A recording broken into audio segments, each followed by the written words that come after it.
আসসালামু আলাইকুম ওয়া রাহমাতুল্লাহ। আলহামদুলিল্লাহি রাব্বিল আলামিন ওয়াসসালাতু ওয়াসসালামু আলা রাসূলিহিল কারীম ওয়া আলা আলিহি ওয়া সাহবিহি ওয়া আহলি বাইতি আজমাইন।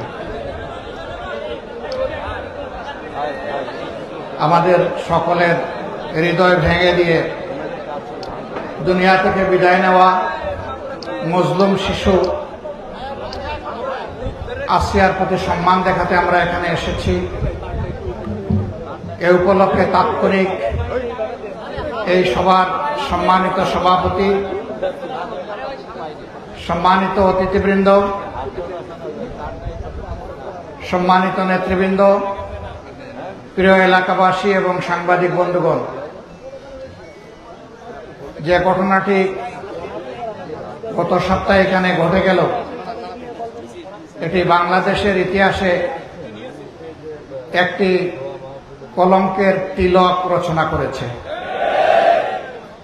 এর আগেও এইরকম লম্পটদের হাতে অনেক মা, অনেক বোন এবং অনেক মেয়ের জীবন তছনছ হয়ে গিয়েছে। যখন জনগণ কথা বলে তখন তাদেরকে গ্রেফতার করা হয়, কিন্তু এরপরে আর জনগণ কোনো বিচার দেখে না। এই বিচারহীনতার কারণেই একটার পর একটা এই লাম্পট্য ঘটে যাচ্ছে। তার পাশাপাশি আমাদের সমাজে অপসংস্কৃতির যে সয়লাব,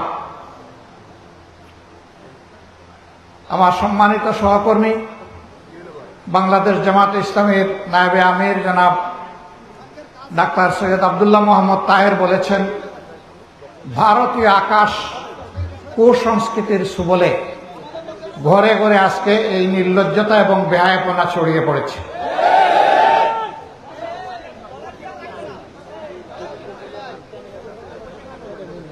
এই ভলান্টিয়ার ভাইরা দুই একটা ছবি নিবে, বাধা দিয়েন না, মানুষকে এখানে আসতে দেন।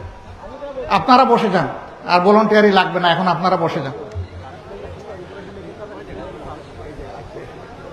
আলহামদুলিল্লাহ, বলছিলাম যে ঘরে ঘরে আজকে অপসংস্কৃতি এবং নির্লজ্জতা ছড়িয়ে পড়েছে।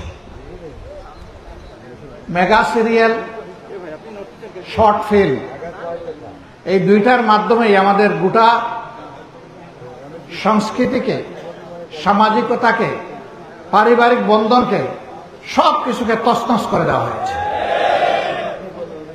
যে শিশুটি লাঞ্ছিত হলো সারা বাংলাদেশ, যার কারণে আজকে লজ্জিত, তার আপনজনেরা তার এই সর্বনাশ সাধন করেছে। মানুষকে এই পশুর স্তরে নামিয়ে এনেছে এই সংস্কৃতি। এই সংস্কৃতি আভ্যন্তরীণ হোক, আঞ্চলিক হোক, আন্তর্জাতিক হোক, এই নোংরা সংস্কৃতি বন্ধ হোক, এটা আমরা চাই। 2 নম্বর, হ্যাঁ, ধর্ষণ এবং খুনের সর্বোচ্চ সাজা হচ্ছে মৃত্যুদণ্ড, কিন্তু আজ পর্যন্ত কয়টা মৃত্যুদণ্ড এই দেশবাসী দেখেছে? খুব হাতে গোনা 2-1টা, তাও দণ্ড দিতে গিয়ে প্রধান আসামিকে বাঁচিয়ে ফলস আসামিকে অনেক সময় ফাঁসি দিয়ে দেয়। কিন্তু যদি কোরআনের আইন কায়েম হয়, তাহলে অবশ্যই শতভাগ ন্যায় বিচার নিশ্চিত হবে। ন্যায় বিচারের নামেও কারো উপরে জুলুম হবে না, আবার জালিমও এখান থেকে রেহাই পাবে না। এই জন্যই আমাদের লড়াই। আমরা এই শিশুর হত্যাকারীদের দ্রুত বিচার শুধু দেখতে চাই না, বিচারের রায় কার্যকর হয়েছে তা দেখতে চাই। আমরা বলেছি সর্বোচ্চ 90 দিনের ভিতরে বিচার, রায় এবং তা কার্যকর আমরা দেখতে চাই। অনেকে বলেছেন 1 সপ্তাহ, এদেশের আইনে 1 সপ্তাহ হবে না। আমরা এই জন্য 90 দিন বলেছি, কিন্তু আমরা 91 দিন দেখতে চাই না। আসুন, শুধু মাগুরায় নয়, সমাজের সারা দেশে এই ধরনের জঘন্য অপকর্মে যারা লিপ্ত হবে, আমরা তাদেরকে সামাজিকভাবে বয়কট করি, এবং তাদেরকে আমরা ঘৃণা করি। এরা যেন সমাজের কোনো জায়গায় কোনো জায়গা না পায়।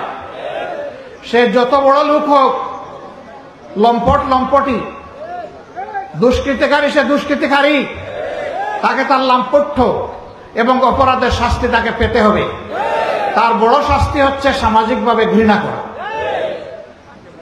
আমরা সেই ঘৃণা বুকে নিয়ে, অপরাধীদের প্রতি সেই ঘৃণার আকাঙ্ক্ষা বুকে নিয়ে আজকে বিদায় নিচ্ছি বড় হৃদয় ভাঙা অবস্থায়।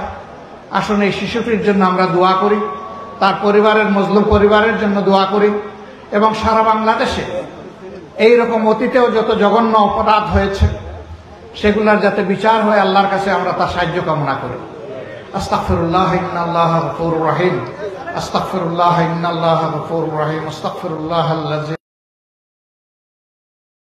লা ইলাহা ইল্লা হুয়াল হাইয়ুল কাইয়্যুম ওয়া আতুবু ইলাইহি ওয়া লা হাওলা ওয়া লা কুওয়াতা ইল্লা বিল্লাহিল আলিয়্যিল আযীম। اللهم صل على محمد وعلى آل محمد كما صليت وسلمت وباركت على إبراهيم وعلى آل إبراهيم إنك حميد مجيد. الحمد لله رب العالمين، والصلاة والسلام على رسوله الكريم وعلى آله وصحبه وأهل بيته أجمعين. ربنا ظلمنا أنفسنا وإن لم تغفر لنا وترحمنا لنكونن من الخاسرين. ربنا آتنا في الدنيا حسنة وفي الآخرة حسنة وقنا عذاب النار وقنا عذاب القبر وقنا عذاب يوم الحشر. اللهم أجرنا من النار، اللهم أجرنا من النار، اللهم أجرنا من النار. اللهم إنك عفو كريم تحب العفو فاعف عنا. يا رب العزة يا أرحم الراحمين, তুমি আমাদেরকে ক্ষমা করো। আল্লাহ, আমরা তোমার দরবারে লজ্জিত। আল্লাহ, আমরা আমাদের মেয়েদেরকে ইজ্জতের নিরাপত্তা দিতে পারছি না, বোনদেরকে পারছি না, মাদেরকে পারছি না। আয় রব্বুল আলামিন, তুমি আমাদের অক্ষমতাকে ক্ষমা করো, আমাদের অক্ষমতাকে তুমি সক্ষমতায় পরিণত করে দাও। এই আল্লাহ, আমরা বিশ্বাস করি তোমার কোরআনের আইন সমাজে চালু হলে কোনো দুরাচার দুঃসাহস করবে না এই ধরনের অপকর্মে। আয় আল্লাহ, সেই আইন আমাদেরকে চালু করার তৌফিক দান। আয় রব্বুল আলামিন, এই বিপন্ন পরিবারের পাশে আমরা যাতে মজবুতভাবে দাঁড়াতে পারি সেই তৌফিকও তুমি আমাদেরকে দান করো। ইয়া আল্লাহ, তুমি এদেরকে সান্ত্বনা দান করো।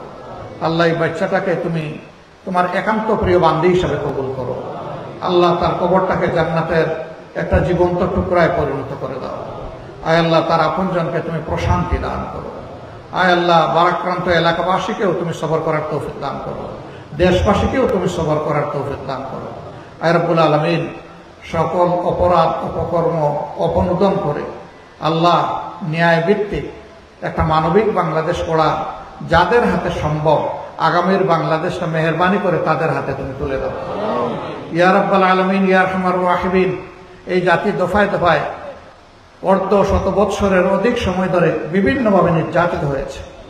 আয় আল্লাহ, সকল নির্যাতন দলন পীড়নের অবসান ঘটে এমন একটি সরকার তোমার কাছে আমরা ভিক্ষা চাই। আল্লাহ আল্লাহ, তুমি আমাদের দেশের স্বাধীনতা সার্বভৌমত্বকে হেফাজত করো, দেশের উপর রহম করো, শান্তির ফয়সালা নাজিল করো। ইয়া রাব্বাল আলামিন, ইয়া আরহামার রাহিমিন, মানুষকে মানুষ হওয়ার তৌফিক দান করো। আয় আল্লাহ, পশুত্ব থেকে বের হয়ে আসার তুমি তৌফিক নায়েত করো। আল্লাহ ইয়া রাব্বাল আলামিন, ইয়া আরহামার রাহিমিন, যারা এই ধরনের উপকর্মে লিপ্ত আছে, যদি তুমি মেহেরবানি করো এদেরকে হেদায়েত দাও, না হইলে তাদেরকে তুমি ধ্বংস করো। আল্লাহ ইয়া আল্লাহ, এদের হাত থেকে এই সমাজকে তুমি রক্ষা করো, আমাদের মা বোনদেরকে রক্ষা করো, আমাদের মেয়েদেরকে রক্ষা করো, মানুষের জীবনের ইজ্জত এবং সম্পদকে তুমি রক্ষা করো।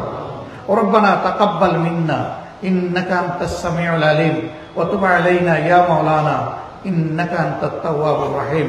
সুবহান রাব্বিকা রাব্বিল ইজ্জাতি আম্মা ইয়াসিফুন ওয়া সালামুন আলাল মুরসালিন ওয়ালহামদুলিল্লাহি রাব্বিল আলামিন।